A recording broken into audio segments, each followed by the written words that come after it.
সাল ১৯৪৯। সোভিয়েত ইউনিয়নের অর্থনীতি তখন ধ্বংসের কিনারায়। দ্বিতীয় বিশ্বযুদ্ধে সোভিয়েতের ২ কোটিরও বেশি মানুষ মারা গেছে। শহরের পর শহর মাটির সাথে মিশে গেছে। আমেরিকা চিন্তাও করেনি এমন করুণ অবস্থায় সোভিয়েত হবে পরমাণু শক্তিধর দেশ। তাদের ধারণা ছিল এই বিধ্বস্ত দেশটা পরমাণু বোমা বানাতে আরও ২০ বছর লাগবে। কিন্তু আমেরিকার চোখ ফাঁকি দিয়ে ১৯৪৯ সালেই সোভিয়েত পরমাণু বোমার সফল পরীক্ষা করে বসে। এখন রাশিয়ার কাছে পরমাণু অস্ত্রের সংখ্যা আমেরিকার চেয়েও বেশি। তাদের কাছে আছে ৬,০০০-এরও বেশি পরমাণু ওয়ারহেড। তাই রাশিয়াই পৃথিবীর ১ নম্বর পরমাণু শক্তি। কিন্তু একটা যুদ্ধবিধ্বস্ত, অর্থনৈতিকভাবে ভেঙে পড়া দেশ মাত্র কয়েক বছরে কিভাবে পরমাণু বোমা বানিয়ে আরও পরাশক্তিধর হয়ে উঠেছিল? ক্যাপসুলের আজকের ভিডিওতে উন্মোচন করা হবে অভাবের মাঝেও রাশিয়ার পরমাণু শক্তিধর হয়ে ওঠার সেই অবিশ্বাস্য ইতিহাস। সঙ্গে থাকছে পুতিন আমলে রাশিয়া কিভাবে আরও শক্তিধর হয়ে উঠেছে। ১৯৩০-এর দশকে বর্তমান সেন্ট পিটার্সবার্গ, যেটা তৎকালীন লেনিনগ্রাদ, যেখানে ভৌতবিজ্ঞান ইনস্টিটিউট তৈরি হওয়ার পর রুশ বিজ্ঞানীরা ইউরেনিয়াম নিয়ে গবেষণা শুরু করেছিলেন। কিন্তু ১৯৪১ সালে হিটলারের জার্মানি সোভিয়েত ইউনিয়নে আক্রমণ করলে সব পরিকল্পনা ভেস্তে যায়। বিজ্ঞানীদের অনেকে ল্যাবরেটরি ছেড়ে রাইফেল হাতে যুদ্ধে অংশ নিতে চলে গিয়েছিলেন। গবেষণাগারগুলো বন্ধ হয়ে গিয়েছিল। আর সোভিয়েত ইউনিয়নের তৎকালীন শাসক জোসেফ স্তালিনও পরমাণু বোমাকে সেভাবে গুরুত্ব দিচ্ছিলেন না।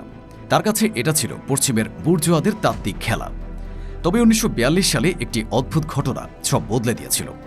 তরুণ রুশ পদার্থবিজ্ঞানী জর্জি ফ্লিওরভ খেয়াল করেছিলেন যে আমেরিকার বড় বড় বিজ্ঞান সাময়িকীতে হঠাৎ করে পরমাণু বা ইউরেনিয়াম সংক্রান্ত নানা গবেষণাপত্র আর প্রকাশিত হচ্ছে না। বিষয়টা সন্দেহজনক ছিল। তিনি সরাসরি স্তালিনকে চিঠি লিখেছিলেন। সে চিঠিতে লেখা ছিল, আমেরিকা নিশ্চয়ই এই বিষয়টিকে রাষ্ট্রীয় গোপন তথ্য ঘোষণা করেছে। তারা গোপনে বোমা বানাচ্ছে। এই এক চিঠি স্তালিনের চিন্তায় প্রথমবারের মতো নাড়া দিয়েছিল। তিনি বিজ্ঞানী ইগোর কুরচাতোভকে একটি ছোট্ট গবেষণাগার খোলার অনুমতি দিয়েছিলেন। এই ইগোর কুরচাতোভ পরে সোভিয়েত পরমাণু কর্মসূচির মূল স্থপতি হয়ে উঠেছিলেন। কিন্তু তখনও পরমাণু প্রকল্পে বরাদ্দ ছিল নামমাত্র, কারণ স্তালিনের আসলে মাথা ব্যথা ছিল জার্মান ট্যাঙ্ক থামানো। পরমাণু বোমা তখনও অগ্রাধিকারের তালিকায় উপরে আসেনি। সেটা বদলেছিল ১৯৪৫ সালে হিরোশিমার বিস্ফোরণের পর। ১৯৪৫ সালের ৬ আগস্ট জাপানের হিরোশিমায় যখন মার্কিন পরমাণু বোমা লিটল বয় বিস্ফোরিত হয়, তখন পুরো বিশ্ব যেন এক মুহূর্তের জন্য থমকে যায়। কিন্তু রাশিয়ার তথা তৎকালীন সোভিয়েত ইউনিয়নের ক্রেমলিনের অন্তর্মহলে সে মুহূর্তে বইছিল আতঙ্কের ঝড়। সোভিয়েত ইউনিয়নের সে সময়ের একচ্ছত্র নেতা জোসেফ স্তালিন বুঝতে পেরেছিলেন দ্বিতীয় বিশ্বযুদ্ধ শেষ হলেও এক নতুন এবং আরও ভয়ঙ্কর লড়াইয়ের সূচনা হবে। আর সেই লড়াইয়ে টিকে থাকতে হলে রাশিয়ার হাতেও থাকতে হবে এমন একটি অস্ত্র যা মুহূর্তের মধ্যে যে কোনো শহরকে ধূলিসাৎ করে দিতে সক্ষম। সেটি হলো পরমাণু অস্ত্র। আমেরিকা যখন ভেবেছিল রাশিয়া পরমাণু শক্তিধর হতে অন্তত ২ দশক সময় নেবে, কিন্তু সবাইকে হতবাক করে দিয়ে মাত্র ৪ বছরের মাথায় ১৯৪৯ সালে সোভিয়েত ইউনিয়ন সফলভাবে তাদের প্রথম পরমাণু পরীক্ষা চালায়। রাশিয়ার পরমাণু শক্তিধর হয়ে ওঠার পেছনে যদি কোনো একজনের অবদান সবচেয়ে বেশি থাকে, তবে সেটি হলেন গোয়েন্দা প্রধান ল্যাভরেন্টি বেরিয়া। বেরিয়া ছিলেন স্তালিনের সবচেয়ে বিশ্বস্ত এবং অত্যন্ত কঠোর একজন মানুষ। তিনি পুরো বিশ্বজুড়ে সোভিয়েত গোয়েন্দাদের একটি শক্তিশালী জাল ছড়িয়ে দিয়েছিলেন। সেই সময় আমেরিকার ম্যানহাটন প্রজেক্টে হাজার হাজার মানুষ কাজ করত। তাদের মধ্যে এমন কিছু বিজ্ঞানী ছিলেন যারা মনে করতেন পরমাণু বোমার জ্ঞান কেবল আমেরিকার একার কাছে থাকা বিশ্বের জন্য বিপজ্জনক হতে পারে। তারা শক্তির ভারসাম্য বজায় রাখার জন্য রাশিয়াকেও এ তথ্য দিতে চেয়েছিলেন। এই সুযোগটি কাজে লাগান গোয়েন্দা প্রধান বেরিয়া। এখানে বড় ভূমিকা রাখেন ক্লাউস ফুশ নামের একজন জার্মান পদার্থবিজ্ঞানী। তিনি ব্রিটিশ বিজ্ঞানীদের দলের সদস্য হিসেবে আমেরিকার লস অ্যালামোসে পরমাণু বোমা তৈরির কাজ করছিলেন।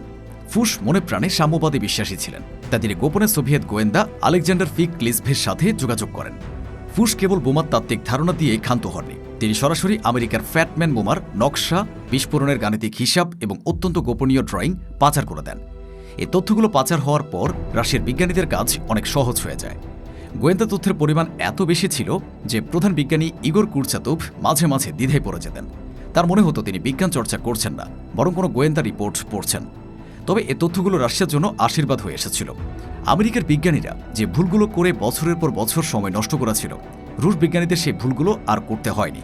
গোয়েন্দারা তথ্য নিয়ে আসতেন আর বিজ্ঞানীরা ল্যাবরেটরিতে তা পরীক্ষা করে দ্রুত সফল হতেন। তবে এই পুরো প্রক্রিয়ায় গোয়েন্দা প্রধান বেরিয়া ছিলেন চরম কঠোর। তিনি প্রতিটি বিজ্ঞানীর পেছনে একজন করে গোয়েন্দা লাগিয়ে রেখেছিলেন, যাতে কোনো তথ্য বাইরে না যায় এবং বিজ্ঞানীরা কাজের ক্ষেত্রে কোনো ফাঁকি দিতে না পারেন। মূলত বিজ্ঞান আর গোয়েন্দাগিরির এই মিশেলেই রাশিয়া অসম্ভবকে সম্ভব করেছিল।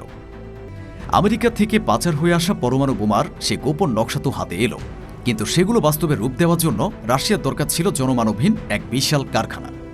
1946 সালে স্তালিনের নির্দেশে রাশিয়ার নিজনি নভগোরোড অঞ্চলের একটি পুরনো মাঠ এলাকাকে বেছে নেওয়া হয় এই কাজের জন্য, যার সাংকেতিক নাম দেওয়া হয় আর্জামাস 16। মানচিত্র থেকে এই জায়গার নাম পুরোপুরি মুছে ফেলা হয় এবং এটি পরিণত হয় রাশিয়ার প্রথম ক্লোজড সিটি বা অবরুদ্ধ শহর। এখানে যারা কাজ করতে আসতেন তাদের জন্য বাইরের পৃথিবীর সাথে সব যোগাযোগ বিচ্ছিন্ন করে দেওয়া হয়েছিল। বিজ্ঞানীদের জন্য সেখানে তৈরি করা হয়েছিল এক অদ্ভুত জীবন, যাকে বলা হয় সোনার খাঁচা।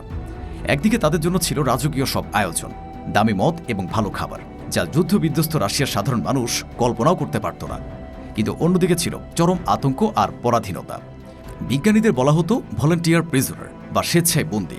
প্রধান বিজ্ঞানী ইগোর কুরচাতোভ তো শপথ করেছিলেন যে বোমা সফল না হওয়া পর্যন্ত তিনি দাড়ি কাটবেন না। গোয়েন্দা প্রধান বেরিয়া প্রায়ই ল্যাবরেটরিতে এসে বিজ্ঞানীদের মনে করিয়ে দিতেন, সফল হলে মিলবে রাষ্ট্রীয় সম্মান, আর ব্যর্থ হলে কপালে জুটবে সাইবেরিয়ার কনকনে ঠান্ডার জেলখানা, যেখান থেকে কেউ জীবিত ফেরে না। এই জীবন মৃত্যুর সন্ধিক্ষণে দাঁড়িয়ে রুশ বিজ্ঞানীরা কয়েক বছরের কাজ শেষ করেছিলেন মাত্র কয়েক মাসে। তবে তাদের বড় চ্যালেঞ্জ ছিল বোমার জ্বালানি বা ইউরেনিয়াম সংগ্রহ করা।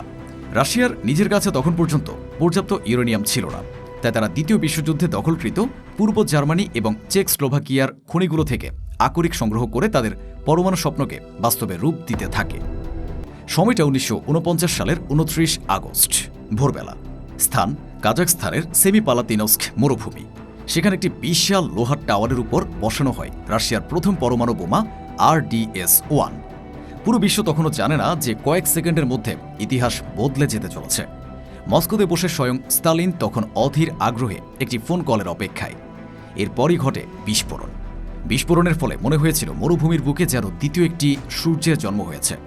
30 কিলোমিটার দূর থেকেও সেই বিস্ফোরণের তীব্র উত্তাপ আর তেজস্ক্রিয় বাতাসের ছাপটা অনুভব করা যাচ্ছিল। বিস্ফোরণ শেষে ইগোর কুরচাতোভ যখন বাংকার থেকে বের হয়েছিলেন, তখন তিনি দেখেন সেই বিশাল আকৃতির লোহার টাওয়ারটি নিমিষে বাষ্প হয়ে গেছে। গোয়েন্দা প্রধান বেরিয়া উত্তেজিত হয়ে স্তালিনকে ফোন করে জানান সবকিছু ঠিকঠাক হয়েছে। এরপর রাশিয়ার পরমাণু বোমার পরীক্ষা চালানোর খবরটি আর গোপন থাকেনি। আমেরিকা যখন এই খবর পেয়েছিল, তাদের মাথায় রীতিমতো আকাশ ভেঙে পড়ে। মার্কিন গোয়েন্দা সংস্থা CIA প্রেসিডেন্ট ট্রুম্যানকে নিশ্চিত করেছিল রাশিয়া 1953 সালের আগে কোনোভাবেই বোমা বানাতে পারবে না। কিন্তু রাশিয়া তথা তৎকালীন সোভিয়েত ইউনিয়ন মাত্র 4 বছরে সে অসম্ভবকে সম্ভব করে দেখিয়েছিল। আমেরিকা এই বোমার নাম দিয়েছিল জো-1। এই একটি বিস্ফোরণ আমেরিকার পরমাণু শক্তিতে একক আধিপত্যের অবসান ঘটায় এবং বিশ্বজুড়ে শুরু হয় এক স্নায়ুযুদ্ধ বা কোল্ড ওয়ার। এরপর থেকে বিশ্ব রাজনীতিতে রাশিয়াকে হালকাভাবে নেওয়ার সাহস আর কেউ দেখায়নি। এদিকে 1949 সালে রাশিয়ার প্রথম পারমাণবিক পরীক্ষার পর আমেরিকা ও রাশিয়ার মধ্যে শুরু হয় এক অদৃশ্য প্রতিযোগিতা। পারমাণবিক বোমার পর লড়াই শুরু হয় হাইড্রোজেন বোমা নিয়ে। 1952 সালে আমেরিকা তাদের প্রথম হাইড্রোজেন বোমা পরীক্ষা করলে রাশিয়াও দ্রুত সেই পথ ধরে। 1955 সালে তারাও নিজেদের প্রথম হাইড্রোজেন বোমা পরীক্ষা করে। কিন্তু রাশিয়ার সবচেয়ে বড় শক্তি প্রদর্শন ছিল 1961 সালে জার বোম্বা। এই বোমার ক্ষমতা ছিল 50 মেগাটন, যা অবিশ্বাস্য। এটি এতটাই বিশাল ছিল যে একে বহনকারী বিমানে বিশেষভাবে জায়গা তৈরি করতে হয়েছিল।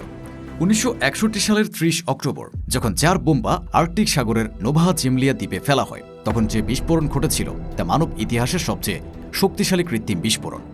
বিস্ফোরণের পর একটা ধোঁয়া বা মাশরুম ক্লাউড তৈরি হয়েছিল।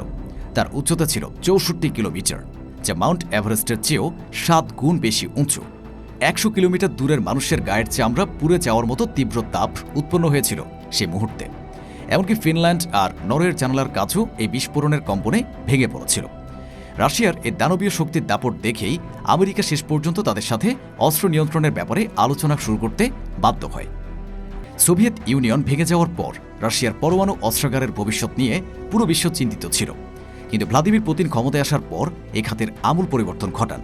তিনি বিলিয়ন বিলিয়ন ডলার বিনিয়োগ করে রুশ পরমাণু শক্তিকে 20 শতাব্দী থেকে 21 শতাব্দীর আধুনিক প্রযুক্তিতে নিয়ে আসেন।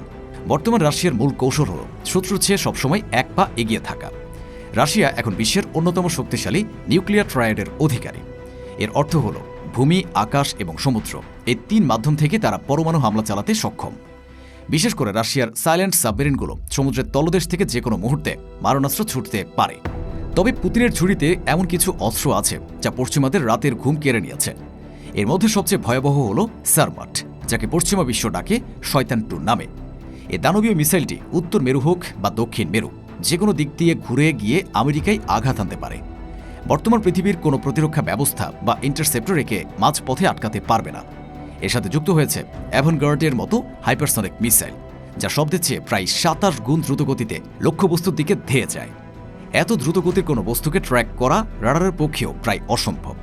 শুধু বড় ধ্বংসযোগ্যই নয়, রাশিয়া এখন ছোট আকারের ট্যাকটিক্যাল নিউক্লিয়ার ওয়েপন তৈরিতেও জোর দিচ্ছে, যা যুদ্ধক্ষেত্রে নির্দিষ্ট কোনো সামরিক লক্ষ্যবস্তুকে নিখুঁতভাবে ধ্বংস করতে পারে। সব মিলিয়ে বর্তমান রাশিয়ার পরমাণু শক্তি একটি অপরাজেয় প্রযুক্তিগত ব্যবস্থা। রাশিয়া পরমাণু শক্তিধর হওয়ার পেছনে রয়েছে হাজারো বিজ্ঞানীদের মেধা, গোয়েন্দাদের রহস্যময় জীবন আর ক্রেমলিনের রাজনৈতিক জেদ। এখন প্রায় ৫,৫০০ পরমাণু অস্ত্র নিয়ে রাশিয়া এক অপরাজেয় দুর্গের নাম। এই বিপুল মারণাস্ত্রই রাশিয়াকে এখনও বিশ্ব রাজনীতির কেন্দ্রবিন্দুতে টিকিয়ে রেখেছে। অনেকে মনে করেন এই পারমাণবিক অস্ত্র মানবজাতির জন্য সবচেয়ে বড় অভিশাপ, কিন্তু মুদ্রার উল্টো পিঠ বলছে অন্য কথা। মূলত এই ভয়াবহ অস্ত্রের কারণেই গত ৮০ বছরে পৃথিবী বড় কোনো বিশ্বযুদ্ধ দেখেনি।